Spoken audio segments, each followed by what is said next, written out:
So I was saying, I've been with Theracare 5 years. I do have my own caseload. So these documentation things that are coming through, I'm having to do them also. We felt this would be kind of a good way to go over the important parts of the QPR since we're getting ready to come up on that season of the end of the quarter to write them again. There is a new box, a new section in the QPR that's really important that we wanted to go over today. We're going to go over briefly the couple new changes in the evaluations. Also, we will do our questions at the end. And so we will start, we're going to do it via PowerPoint. So we're just going to get started because there's a lot of information. I am providing examples of a lot of the different sections. For time brevity, we're going to kind of go over the examples really, really quickly. But at the end of this, if you're like, I would really like the OT example of the discharge criterion or this box, just shoot me an email and then I can send you that example that you want. So if you want to send that to me tomorrow, then I can make sure everybody has any of those that they would like. So without further ado,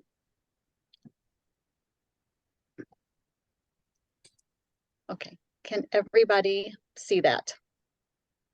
Yes. Okay. All right. So what and how we document is really important. And that's why we're doing this. We're not doing this just because we love writing things twice or we love changes, but we need to show we have a skilled service.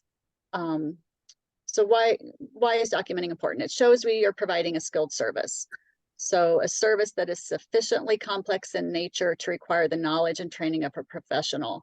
And our documentation from our notes to our evals to our QPR support that. So in other words, only we can do it. A parent can't do it, not a HAB provider, but just us. Documentation that shows medical necessity and progress does the following. It's decreasing the NOAs the office is receiving. If you're not familiar with that acronym, it's Notice of Adverse Benefit Determination. That's when, you know, DDD sends out a thing saying, hey, your client who had 2 hours a week is only going to get 1 now, or even worse, hey, your client who's been receiving service, we're no longer going to let them receive their service. And so Katie, it definitely, yes. Sorry, really quickly. So I was just going to say about the NOA. So, and sometimes when we get an NOA for a service, then, and they say that they're not going to provide, they're not going to basically, you know, they're not going to cover the services anymore. Then they start doing a thorough investigation and they may cut everything out. So that's a bigger picture. This client is at threat to lose everything. So this is why this is so huge and so important. And yeah, so I'll give it back to Katie. So basically it just decreases the risk of our clients' therapy being reduced or stopped altogether, including the other disciplines. And it increases our odds of getting requested increases when we want that extra hour for our client. And the most important and one of the main things is it protects our licensure. So we're held responsible for not just our documentation, but also for our assistants. If you're a speech therapist, ASHA considers the clients our assistants see as being our clients. The assistants aren't held responsible, we are. So we have to read and provide that feedback and those edits if needed prior to approving those notes and QPRs. And this protects me as a supervisor, this protects you as a supervisor. And then for that, thank you for the great job you're doing supporting your clients and your assistants. The fact that you're here tonight says that you're doing everything you can to do that. So thank you for coming and for listening to these changes. Okay, so we're going to go right into quarterly progress report. The main components and the changes we're going to see this coming time they come up. So that medical therapy history section, we want to make sure this information is current, especially when there's been a birthday or there's a new school year has happened, like since the last one. So almost every client we have that's in school, their grade is going to have changed. So age, grade, services at home, other in-home therapies they receive, pertinent family information. It's more important that it's current than that it's lengthy, but we do want to have the information that's pertinent to the service we're providing be in there. The summary of therapy evaluation and findings section is one that a lot of people are getting caught up with when I do the reviews. It has to include the objective data and information from the most recent evaluation. We want to include the date of that evaluation and who performed it or the company. Now, if they were evaluated by us, Theracare or Heartland, then we can just go into that eval and copy and paste that entire summary and clinical impression section and put that right into that section of our QPR. If they weren't evaluated by us, then we minimally would want to do date of evaluation, who performed it, and then like the test data that they had.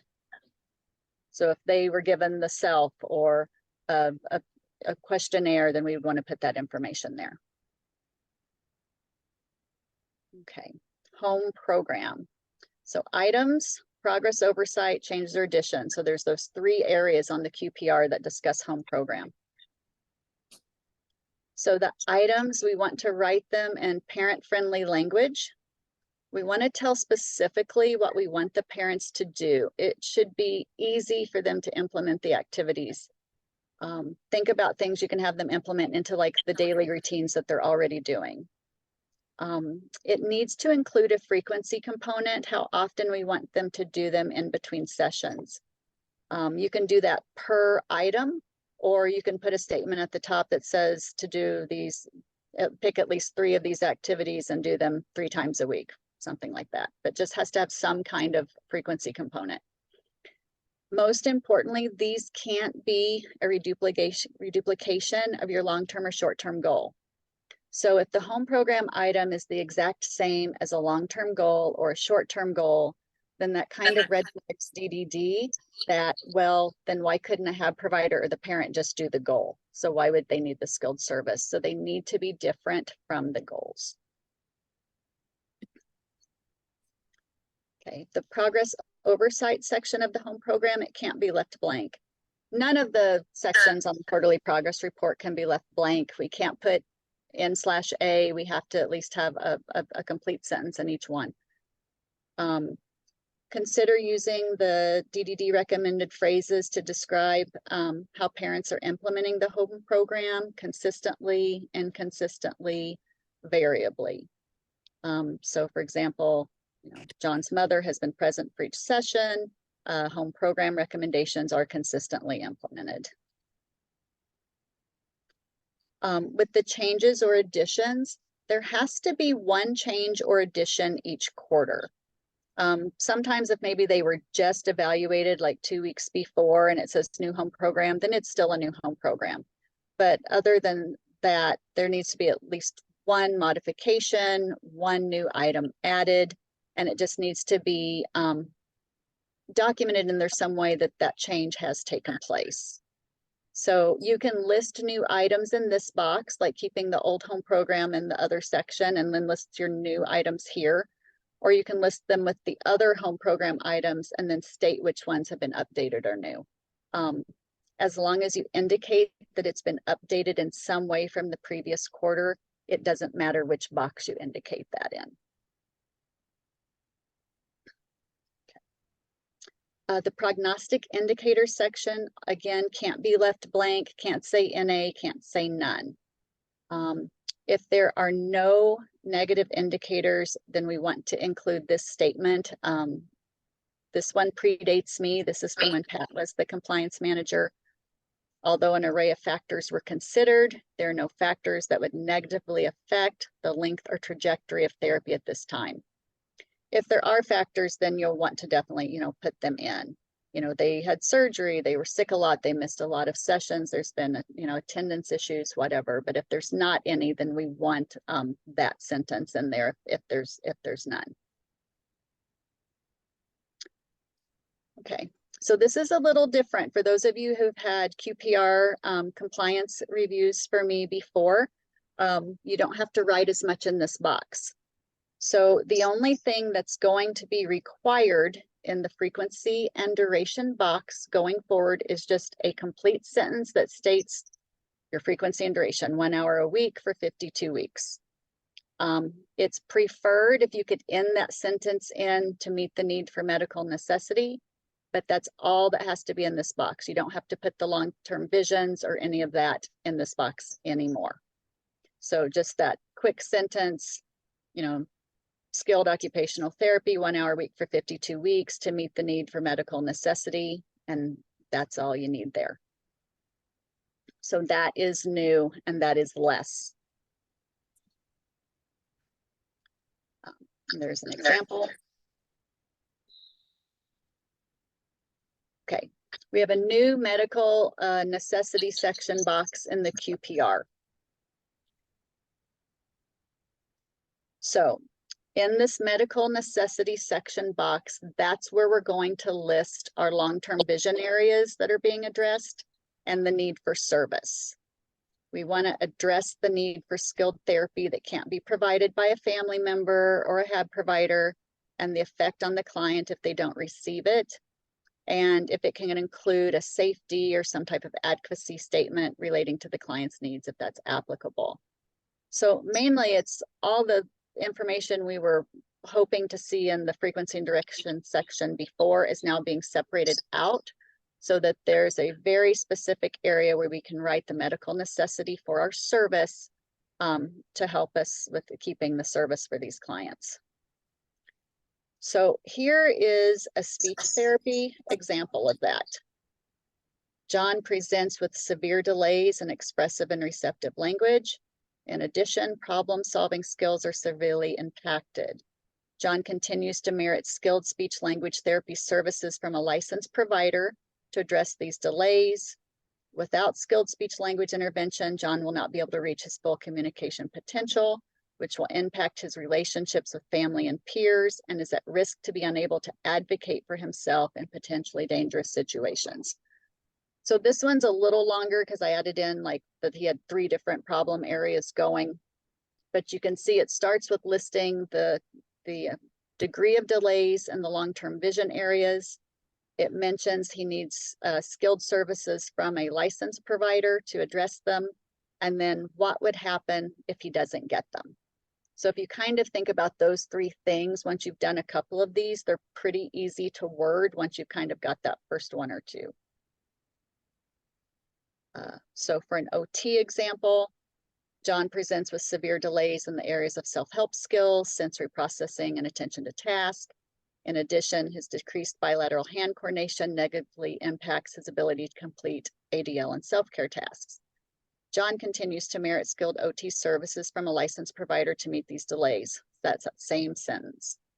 Without continued services, he'll be unable to perform self-care tasks such as dressing and grooming, which will significantly impact his overall independence across environments, and his ability to regulate his emotions would also be impacted, affecting relationship with family and peers.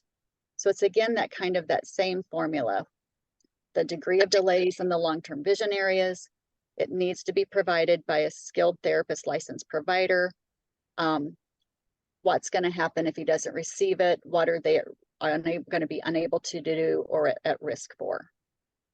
And then to show you that they don't all have to be so wordy, we did a shorter PT one.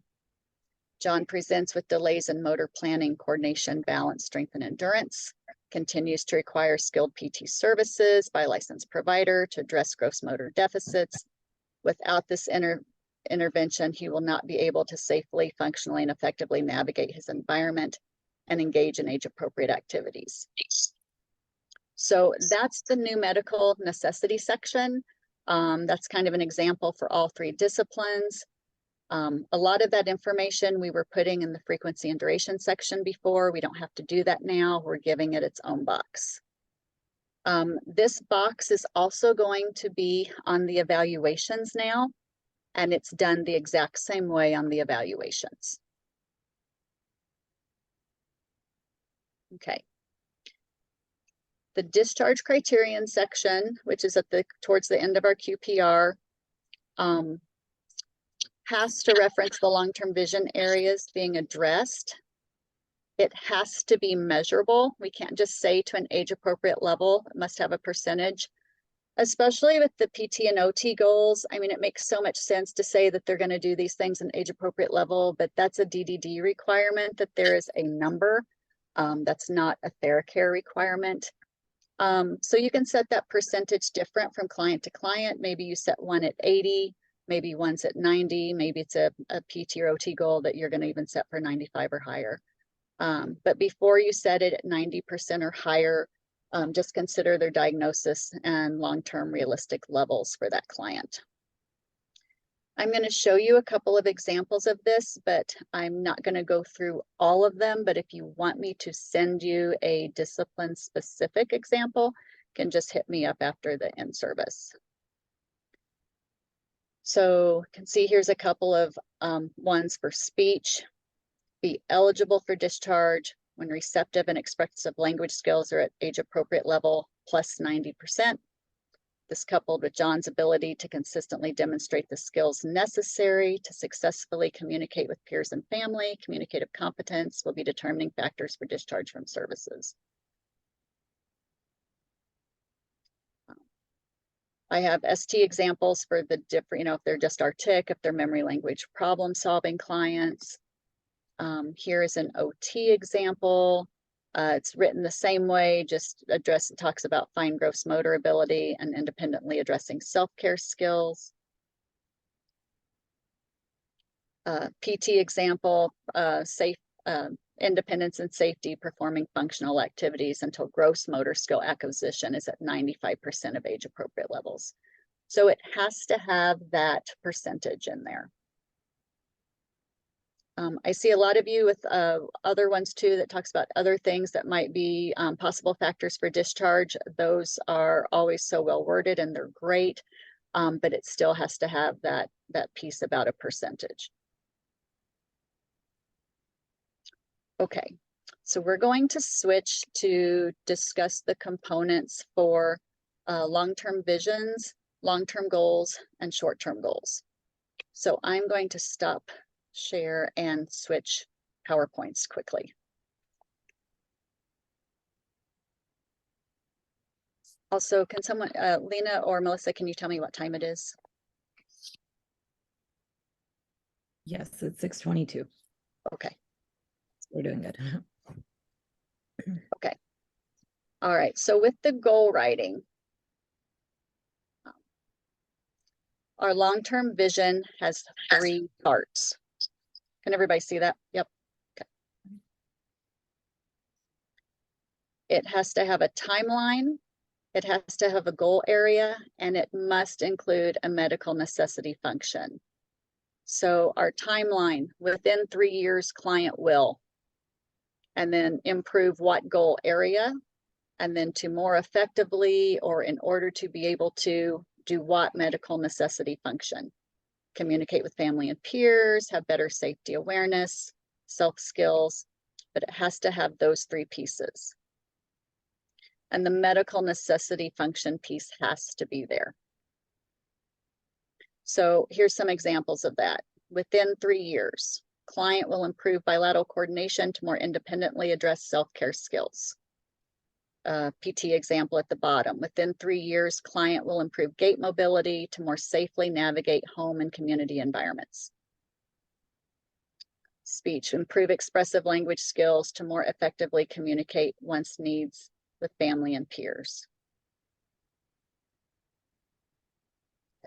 The long-term Katie, goal. can I just add one thing on that?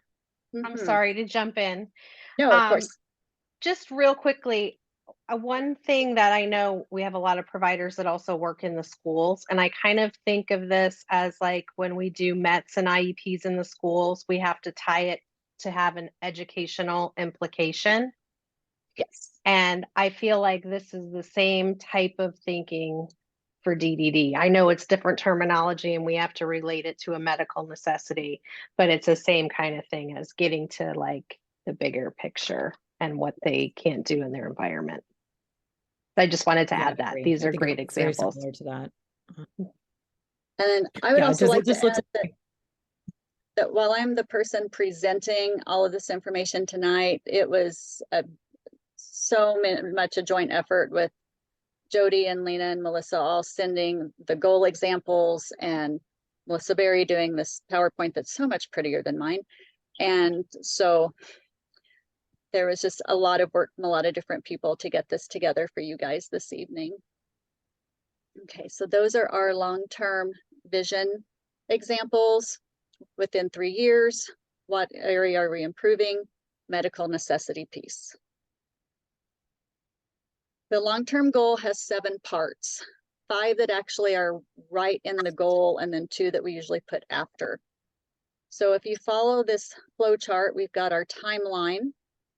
Within 1 year, within a year of goal development, client will, the goal area, improve that area by, the specific skill set, so not the activity, but the skill set, and then percentage of time or given opportunities, our level or type of queuing, and then it's important, if we have it, that we can put in the baseline. So where did this goal start? And then the date the goal was either created or modified. That also helps us, you know, if we kind of inherit a new client and they've been working on the same long-term goals for 3 years, or the same short-term goals for, you know, 18 months, then the goals are probably too hard. So having that information lets us know, you know, how long have they been working on those. So here's occupational therapy example for long-term goal. So within 1 year of goal development, client will demonstrate the ability to correctly tie shoes 75% of the time with minimal verbal, visual, tactile cueing from the therapist. And then here they've added that baseline is 25% of the time with maximum cueing. And this was developed in August of 2023. So that's kind of a perfect example of one that has all 7 of those parts. Physical therapy example, within 1 year, client will improve gait mobility by successfully transversing for 20 minutes over 2 different terrains, 100% of the time with moderate visual, verbal, tactile cues, and implementation of skilled strategies. You don't have to have the skilled strategies in the goal if you don't want, but they will have to be in there in the other box for activities and strategies. They've got their baseline and when the goal was developed. Speech therapy long-term goal example. Client will expand expressive language skills by using present and progressive verb forms and grammatically correct phrases with 80% accuracy, given visual verbal cues from the therapist within 1 year, baseline 0% on 7/1/23. And this is kind of a good example where she put the timeline at the end. It doesn't have to be at the beginning as long as it's there. The things you put in your QPRs or evals do not have to be exactly like my examples or how I do it or how Melissa does it. It just has to have the information. Okay, short-term goal, 5 parts, and Katie, everyone, yes. Sorry, one last thing on that back slide. I just want to say that adding the baseline date is, anybody who's been with us for a lot of years knows that in the old therapy corner, we used to be able to look and just see a running list of all the goals that our clients had worked on. So putting the baseline at the end kind of developed for me as we transitioned into 2.0. And what I realized was having it at the end actually helped me realize every time we did progress reports, like, oh, why is he still not meeting this? Why is he still not meeting this? And going back to your earlier point of maybe the goal's too hard. And so instead of it just keep rolling over for 1.5 years or 2 years, and then the client's denied services, we're kind of more apt to catch it if we're like, well, we've been working on this for 6 months. We haven't gotten there yet. Maybe we need to back it off and do something different. So it's actually, like, in production, made my job faster and easier when I'm working on QPRs. And so I think if you can get into the habit of just adding that on at the end, it really will save you time in the end.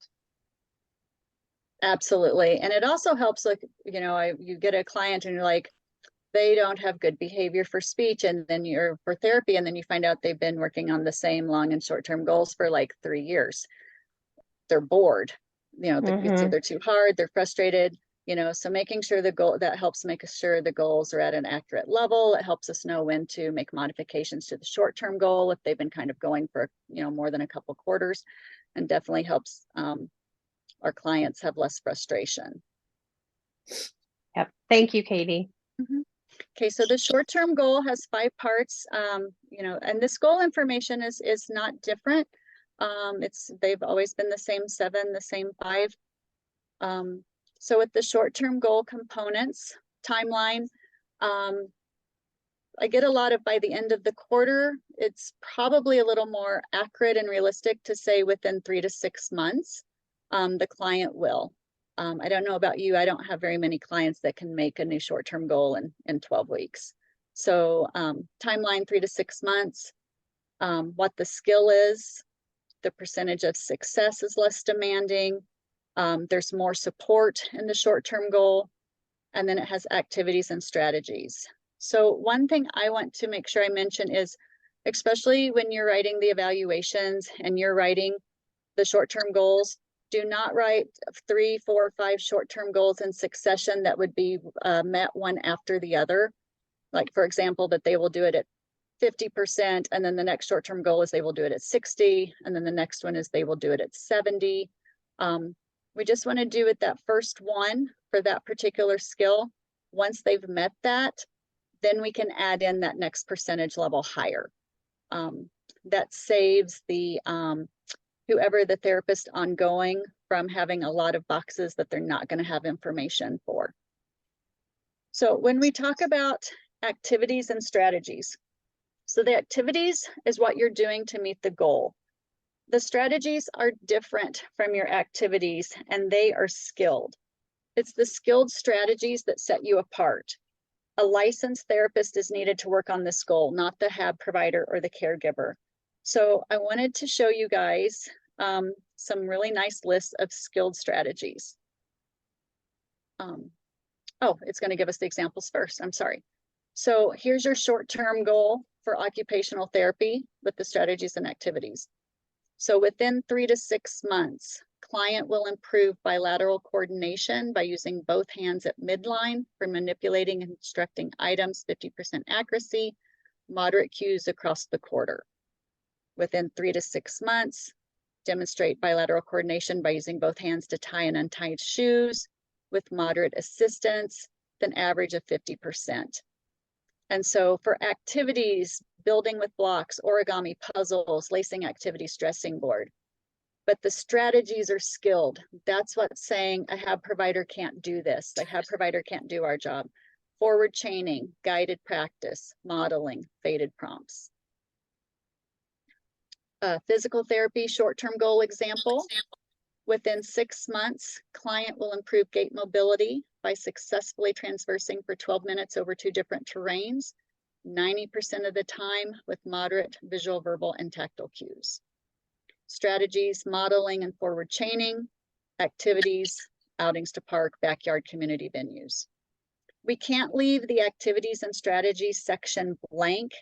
We can't just do a list of activities and not list any strategies. The strategies do have to be there. And then here's some speech therapy examples for the short-term goal. Client will use present progressive verb forms in grammatically correct phrases with 20% accuracy, given minimal visual and verbal cues within 1 year as measured by data collection and reported quarterly. So again, this is when the baseline was 0, so it's not going to make sense to set that for short-term goal at 70% probably. We can set them at lower percentages as needed. For strategies and activities, they have done this narrative before they listed theirs. It's essential that skilled therapists develop and implement the individualized strategies to promote growth in this target area during highly motivating, personalized activities in order to maximize growth and encourage active engagement. Strategies and activities for this client include scaffolding, direct instruction, repetition, fading prompts, completing worksheets using flashcards, etc., listed as activities. I also use, you know, pre-teaching. If it's something that I know the client doesn't know anything about and I'm teaching at first, I'll put, you know, pre-teaching or activation of prior knowledge. But then after we've done that for a quarter, I'm not pre-teaching anymore, and then I'll move that on to direct instruction being my strategy. So we came up with some great lists for you guys. So here's some possible occupational therapy skilled strategies you might think about using for your various short-term goals. I'm not going to read all these. I'm going to let you guys look over it for a minute, and then I'm going to go to the next slide because there's a bunch of these. So anyway, there's lots of options for the skilled strategy. So there's occupational therapy. Here's some great ones that can be used for physical therapy.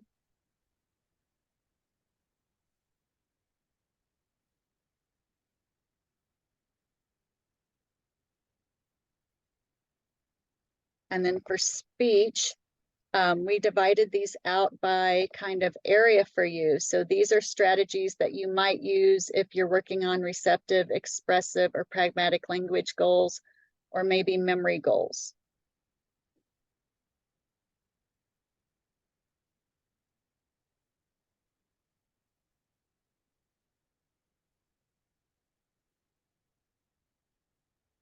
And if you're working on articulation, you know, here's 8 strategies you might tend to use for articulation. 7 here listed for fluency, dysphagia. And then across disciplines, you might be using very specific skilled strategies, like you're using Hodson cycle approach to work on a phonological disorder, or maybe you're using Greenspan techniques with a child with autism. So all different kinds of skilled strategies. We're not limited to just the 5 or 6 that we were given in examples, you know, before. So these I find are, you know, very helpful lists.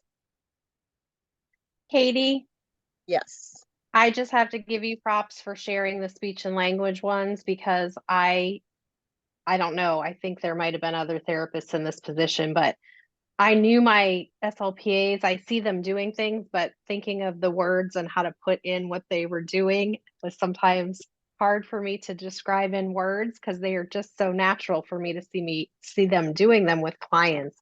So I just wanted to thank you for those resources and some ideas, because you know, when I looked at that, even myself, I'm like, oh yeah, she's doing that too. She's doing that too for this goal. Oh no, she's not doing that on this goal. And it does kind of help you just have a framework. I mean, I think we all know good things are happening when we see them, but putting them into words is now really important for DDD, because they do really want to know why we need to be doing the therapy. And it's the same reason that, you know, we do therapy like in the school setting versus a paraprofessional, right, you know. So, and they're also looking more at, like, you know, are these personalized?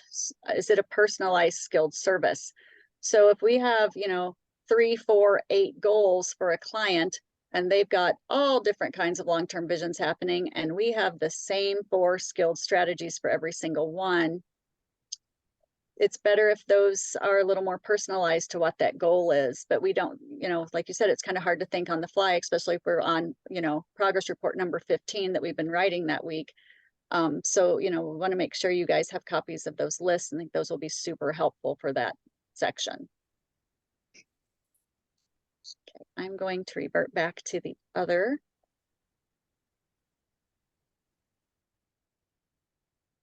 Okay. So we are done with that. We have talked about activities and strategies. And again, activities and strategies are what separate, the strategies separate you from the HAB provider and the parent. So one more thing about goals. 8 goals are required by DDD for clients who have 2 hours a week, and the clients must have 8 goals prior to you requesting 2 hours a week.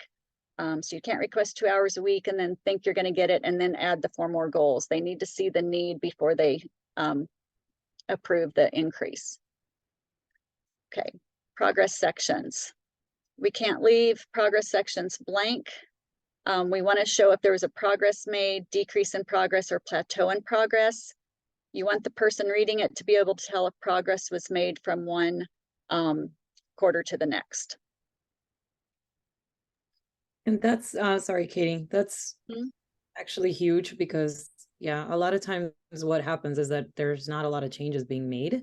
And when they're Right. doing reviews, they'll go back and say, oh, this is the same information that was there, you know, last quarter and the quarter before, and there's hasn't been many changes. And that's a big red flag for them. So at that point, they just say, these services are no longer needed. I mean, if we're Right. not showing that need and showing that medical necessity, and you know, really this verbiage is going to be huge. And this is a big part of this meeting, just being able to write and document what we're actually providing these services for, and making sure those are in our QPRs, because that's what they're looking at from quarter to quarter to see if they are making these changes.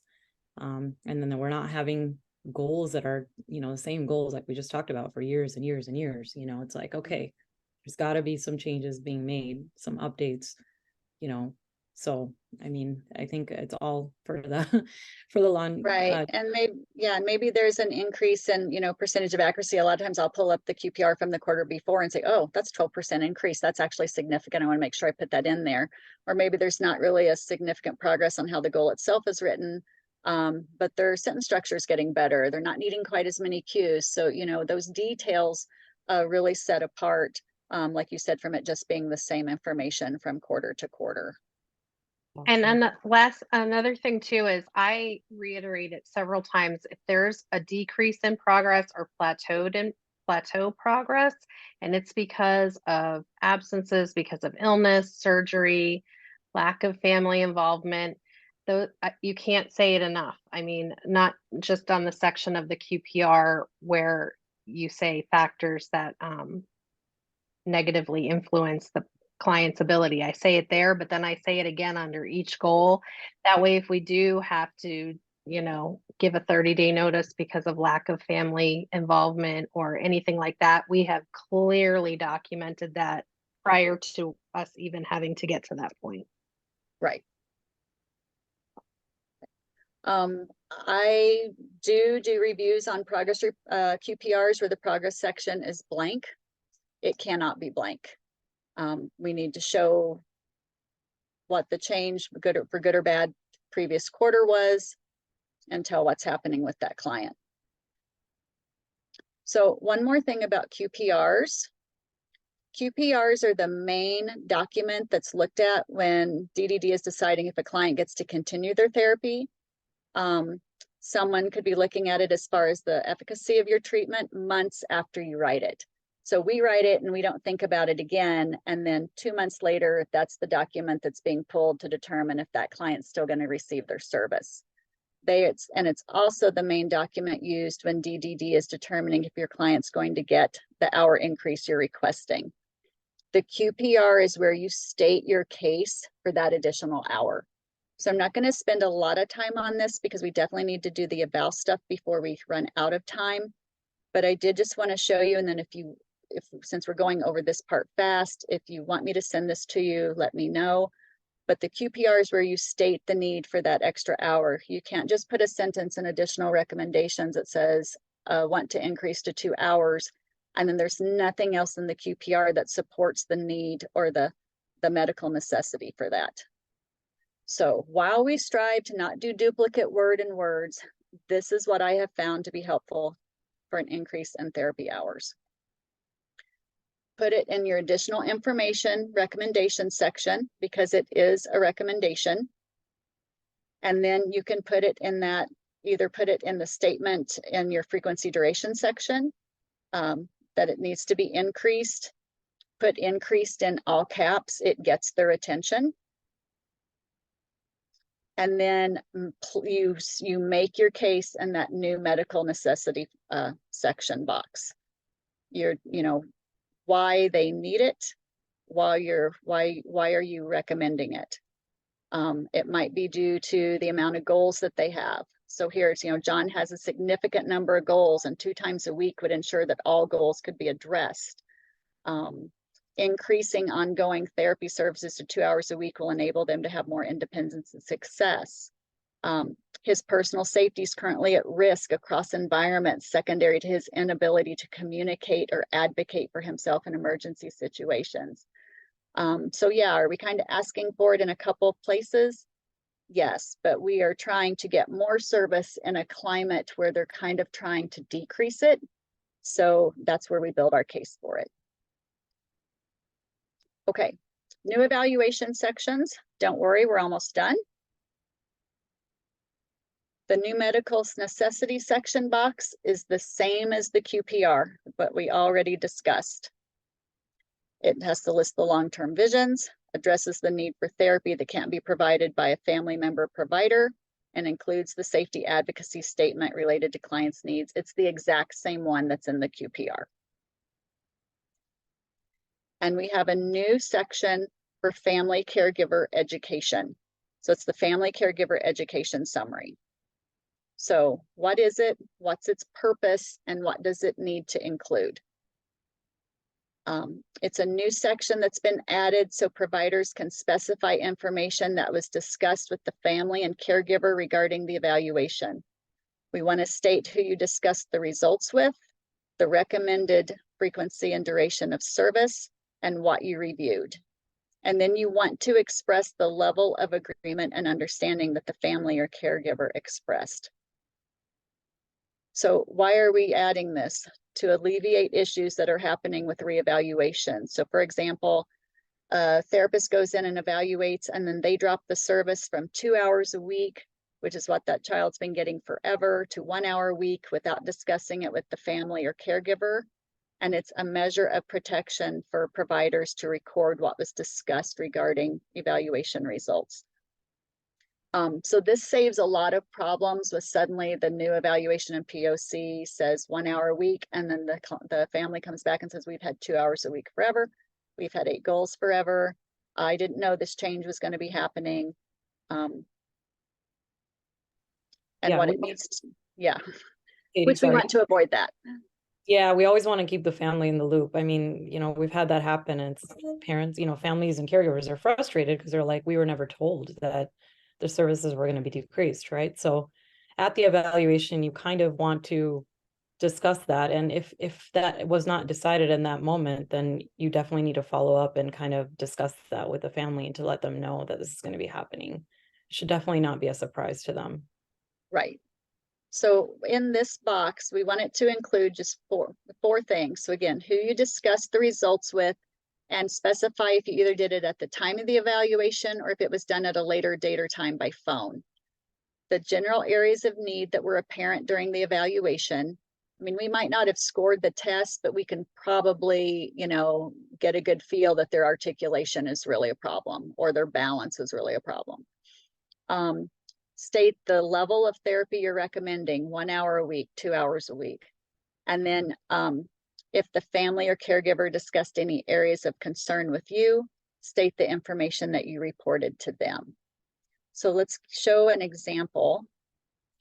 So here's one that you might, an example of what might go in that box.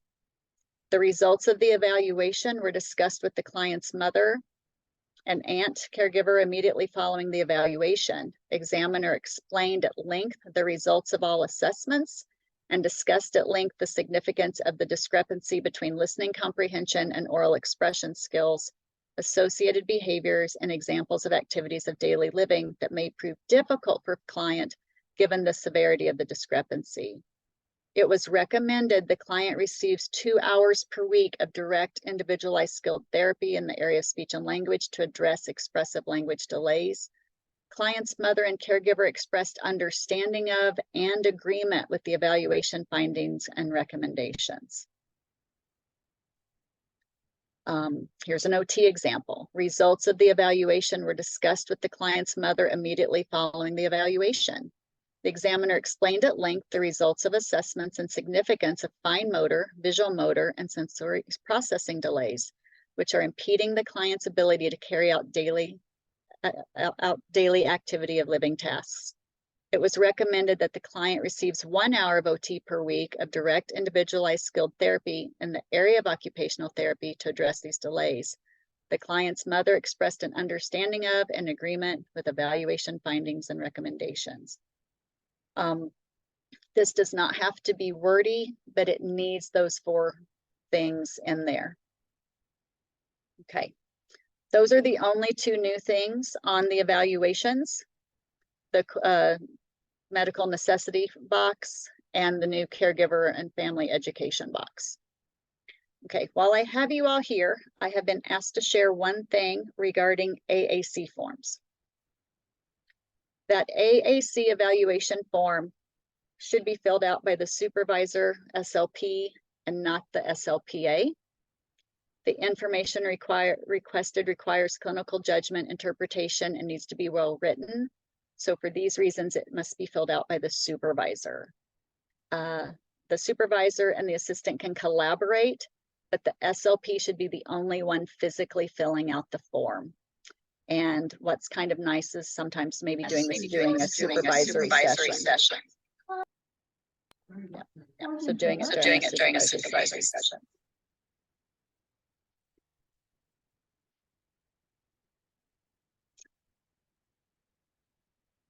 Okay, so thank you for getting through all of that. That was a lot of information, a lot. And we've got some time for questions.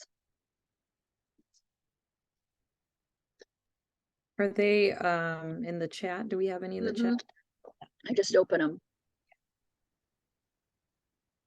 I have a CODA that loves to have more than 4 goals for a client that is 1 hour per week. Is it best for me to make sure there's only 4? For me personally, I feel that's kind of client specific. I definitely have clients that are 2 hours a week that have more than 8 goals. I tend to have more than 4 myself. Melissa, Lena, what do you think? I definitely think it's client specific. I think,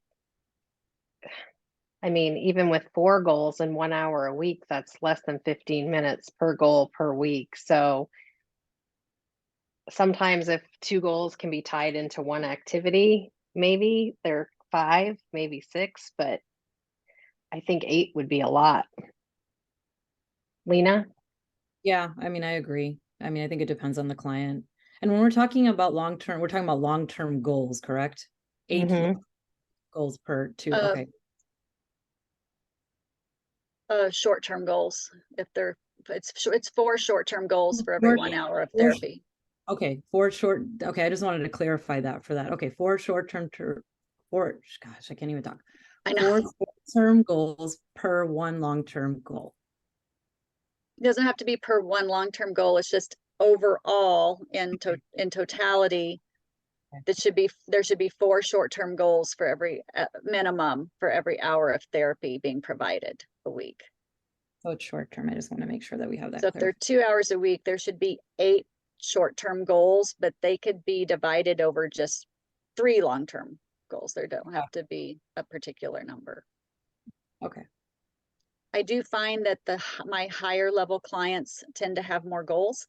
They can work on more in a session, especially if we're working on specific components of conversation. We're kind of working on all those at the same time, but I'll separate the short-term goal out because it's easier for data collection. So at least 4, you don't want 10. Yeah, we don't want 1 hour a week, but well, we don't want too many because, it wouldn't be feasible to have, more than a certain amount, for at least 1 hour a week. We know for sure. For 2 hours a week, at least we have that more of that room. So, and we'd be able to meet those needs with that. So this one says for 2 hours per week, is it 8 long-term goals? My understanding is 8 short-term goals. Just did that one. Okay, we required to have a minimum number of goals for 1 hour a week kiddos. Is there a minimum? I have some with 3, especially the older kids that are working on idioms, inferencing, all those things that take a lot, problem solving, those things take a lot longer. So, and I haven't had anything kicked back as long as they're making progress, but just the logistics of those are a lot harder than doing 10 artic R words. So yeah, what do you think, Katie? Yeah, when they're working on those kind of high level goals, I tend to have 3. I do see that I would run into a problem if I had 2 or if I had less than 3 being able to fill up the hour. And even if I could fill it up, I would lose their attention before we were done. Absolutely. Agreed. When I have a kiddo who is a cornucopia of, I could have 20 goals because there's 20 things. I try to pick the things I think, we talk to the parent, I'll ask them what their priority areas are, what are they doing? What can they not do right now that you wish they could do better? What if they could do this or express this would make your life easier in the home? And then that kind of helps me pick my goals sometimes. Then the other ones, I'll just kind of keep a list in their chart because then I'm like, oh, I know these are ones we can get to when some of these are met. And then that gives me a kind of a list to switch out. It's really important. We didn't discuss it in the PowerPoint, but it is really important to discuss the goals with the parents. If my client's a higher level, older teenager or young adult, I want to discuss it with them too. They're the ones putting in the time and work. Want to make sure that what I'm working on is also in line with what the parent's long-term goal for that client is. It's also helpful sometimes to ask questions, especially when they're older teenagers. Do you kind of know what the long-term goal is? Like what's your ideal scenario 5 years from now? Or 3 years from now, do they have a part-time job? What are they able to do for themselves? Especially if they're, higher level 18, living arrangement, because that will really steer what my goals are going to be. Because if they really want them to be able to live, say, in an assisted living, then I'm going to really start working hard on like problem solving and safety, if that hasn't been addressed. If my mother of my 9-year-old client says she runs up to everybody, she does not know a stranger. We live in Phoenix. I put safety goals in there the next week is, stranger danger safety goals.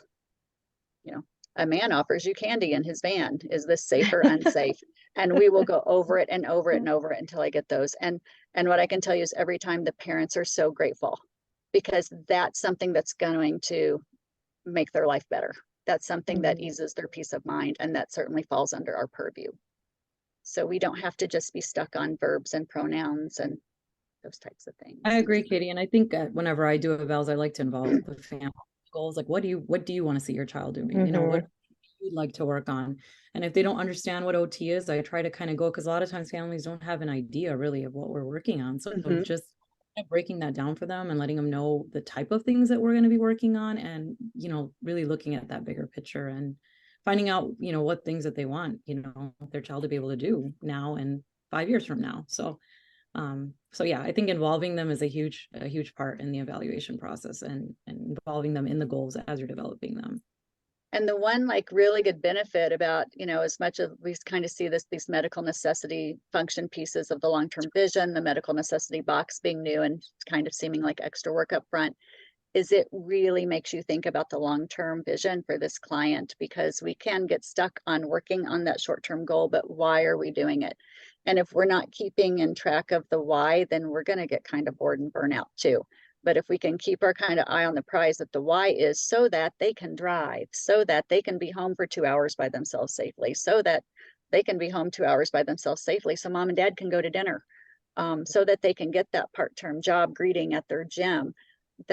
That's motivating. And that's not just motivating for the parent and the client, that's motivating for us because we're the ones facilitating that and helping that to happen for them. I'm a special needs parent. My favorite therapists were the ones who said, what do you want to have happen in the next year? What do you want to have happen in the next 3 years? Because then I knew we were kind of working on the same things and it felt like I had a partner instead of feeling like I just had someone coming into the house doing their own thing, like an island to themselves and then leaving. And it makes a huge difference with the families. It really does. Okay, will the PowerPoints on this video be available in the future to refer back to it? Yes. Yes. And the video. Fingers crossed. How should we document when the family is resistant to do any home program work? For me, I'll put that I go over the home program. I'll go over home program items weekly. And then, we can say, it is, inconsistently implemented. There might also be a reason it's not being implemented. If the sisters had surgery that whole quarter, then I put, due to, parent schedule and, and medical issues happening with the family, it was inconsistently implemented. I'm not going to throw the family under the bus because they didn't do it. If you make your home program items things they can easily put in there every day, then you'll be able every time to say that they're consistently implementing them because they're doing them at the same time as they're doing something they'd be doing anyway. You know, if you've got an expressive or receptive language goal and your home program is have parent narrate what they're doing while they're making dinner, I guarantee you that mom is talking to that kid while they're making dinner if that child's in the room. And that's one of your home program items. They can't all be that. PTs and OTs might be more specific, but try really hard to make your home program item not just feel like one more thing that special needs parent has to add on to their schedule that is already full of PAP providers, other therapists, doctor's appointments, medical appointments, med checks. And another thing on that I've done, and I mean, this will date me, but Super Duper Inc. has the free resources. It's a speech therapy kind of website, but they have tons of free handouts that are 1-page, easy reads, talking during dressing, talking during bath time, talking while watching TV. Sometimes I will print out a bunch of those or ask my SLPA to print out a bunch. And I say, leave these with the family, tell them to leave them in the car when they're stuck in pickup line, look it over, implement some of these. And it's just another way that we've shown we have tried to give easy ways to implement, to do what you just said, Katie. I also find there's a pretty big, pretty easy level of getting to overwhelm. So if I'm taking a couple minutes at the end of my session and kind of, you know, asking how it's going, and I know that like improved independence in the house, I'll be like, you know what, just for this week, do this, you know, for these next 2 weeks, just focus on following a 3-step recipe. Like just let that be your home program for the next week, you know. So sometimes like kind of putting into a smaller chunk, then it feels attainable instead of, oh, I have this list well, we do it. We're so busy that we just don't do anything. And then we just go watch, you know, Criminal Minds or we just want to just lay on the floor because we get overwhelmed. So finding, you know, just giving them a few things to do, like I can do that. And then you'll see that we'll be like, oh, I can do that this week. I can make that happen around my schedule. And then at least one thing's happening. And then at least they're going to have success in one of those items. Dawn's asking if she can address the AAC referral form. Yes, please. Okay, thank you. So I am one of the AAC evaluators for Therapy One in the state, and also our only recommendation. I love that when you guys send it over. Therapy One is really awesome. I mean, I'm really thankful that I've been working for them. I never hear a bad thing when I go out and talk to parents about Therapy One. I'm not going to say anything about the other companies because they're all trying their best and doing what they can. But Valerie in our office and Allie are phenomenal at helping parents navigate the process and get their paperwork together. And I'm more than willing to talk to anybody and gather that paperwork as well and send it on. But really kudos goes to Valerie and Allie. As far as the referral form goes, it really isn't such a formalized form. It is basically, it helps us know what to plan for when we're going out to see a child. So we know what devices to bring. We know what to have on them. We know whether we need one of the device reps to come out with us to show some of the more advanced systems that we may not carry around with us at all times. So I know that you were saying you didn't want the SLPAs, and that is your company, what you guys are deciding. But it is really nice to have everybody's input. So, you know, in the school system, they'll even pass it around to different, you know, the teacher, the OT, the speech. In the home setting, as long as, you know, giving it to the parent. And I mean, a lot of times we're referring to them on how their hearing and vision is going, you know, to put that information. So as far as we are concerned, if that comes from the SLPA, if that comes from the parent, whoever that comes from, that is fine for us because that gives us more information to know what to prepare for when we go out. And at the bottom of that form, if an SLPA is signing, whether an SLPA filled it out, it, in my mind, is all on the SLP anyways. If we sign our name on there, but again, that is what you guys can decide. I agree, Dawn, and thank you for saying that. I think the situation we're trying to avoid is having the SLP just tell the SLP you have to do it, period. It needs to be the collaboration between the two. That's the ideal thing. Sure. The problem is our SLPAs have much less experience in documentation. So the questions on the Therapy One intake form to us as supervisors are, you know, pretty easy, quick. I know what you're looking for. We kind of can fill it out quickly. We have SLPAs that are spending 2 or 3 hours trying to do this form because they just don't know how to word it, and they're worried and they think it's a formal document and they're nervous they're going to say something wrong. And it does really need to be a collaboration. So at the end of the day, you know, we just want to make sure our SLPs know that, you know, it should be a collaboration and they should be supporting their SLPA, not just saying, you do it and give it to me and I'll sign it when I can, kind of thing. Yeah, absolutely. And, you know, and I'll put out there, any child who can't express what they want in every situation in a clear and concise manner is a possibility for getting a device. So a lot of times we even have kiddos that, you know, they have maybe 200 words. They can put 2 and 3 words together, but, you know, they go out in public and they can't. So there's a lot of, I mean, and that's really high level that I think most people wouldn't think of somebody needing a device. They have anxiety and they can't speak in those situations. So kind of, or they're too low.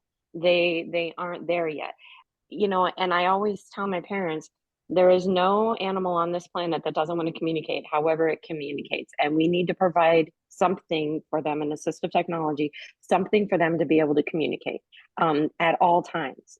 So I'll get on my soapbox and this will be forever. But I appreciate just clearing that up. It's just information for us to go out and plan.